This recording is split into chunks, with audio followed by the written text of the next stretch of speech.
एवं सभा में उपस्थित सभी गणमान्य जनों को मेरा प्रणाम। जिस विधानसभा को आचार्य नरेंद्र देव, पंडित गोविंद वल्लभ पंत और चौधरी चरण सिंह जैसे नायकों ने सुशोभित किया, उस देश की सबसे बड़ी विधानसभा को मेरा सादर प्रणाम। मेरा नाम अर्जुन है, कक्षा 12वीं का छात्र हूं। संविधान के 75 वर्षों की यात्रा पर बोलने हेतु तीर्थों के तीर्थराज प्रयाग से आपके समक्ष उपस्थित हूं। यूनिवर्सिटी ऑफ शिकागो के प्रोफेसर टॉम गिन्सबर्ग ने 1789 के बाद लिखे गए 190 संविधानों का अध्ययन किया और पाया कि इन संविधानों का औसत जीवन मात्र 17 वर्ष है। परंतु भारत का संविधान भारत के उत्कृष्ट मानवीय उपादानों का प्रतिनिधित्व करते हुए 75 वर्षों बाद भी आज दृढ़ता के साथ विद्यमान है। यह इसलिए भी क्योंकि भारत का संविधान मात्र 2 वर्ष 11 महीनों के विमर्श से तैयार हुआ एक दस्तावेज नहीं, अपितु 200 वर्षों की सतत साधना से परिणित नवनीत है। ये यात्रा एक राष्ट्र के रूप में हमारी आत्मा का, हमारी सामूहिकता का उत्सव है। प्रसिद्ध जर्मन दार्शनिक इमैनुअल कांट ने अपनी पुस्तक क्रिटिक ऑफ प्रैक्टिकल रीजन में लिखा था कि constitution to be just must achieve the highest level of possible freedom for human individuals.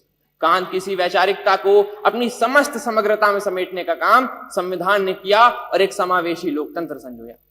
Bharat का संविधान सिर्फ इसलिए बड़ा नहीं है क्योंकि इसमें 1.5 लाख शब्द हैं, अपितु इसलिए भी क्योंकि इसके पृष्ठों से महात्मा गांधी के हिंद स्वराज, भगत सिंह के क्रांति, अंबेडकर के सामाजिक न्याय और नेताजी बोस के संप्रभु और सशक्त भारत की आकांक्षाएं भी परिलक्षित होती हैं। संविधान की यात्रा सरल नहीं रही है।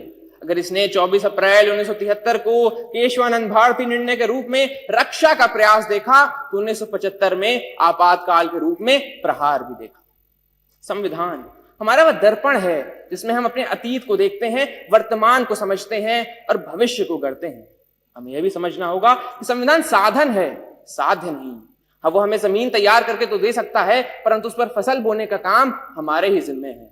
ऐसे में हमें समझना होगा कि हमें एक ऐसे राष्ट्र का निर्माण करना है इसके 6 स्तंभ हों: समता, समृद्धि, समन्वय, संस्कृति, सेवा और समर्पण।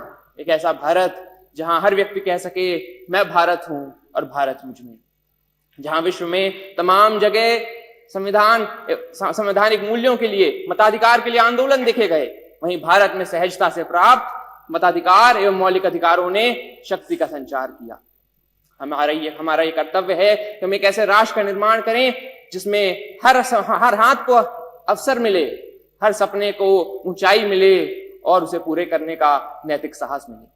अंत में इतना ही कि हमने तहरीर की है कागजों पर सदियों की बातें, हमने तहरीर की है कागजों पर सदियों की बातें। संविधान यूं ही नहीं, हर लफ्ज में एक कौम की सांसें।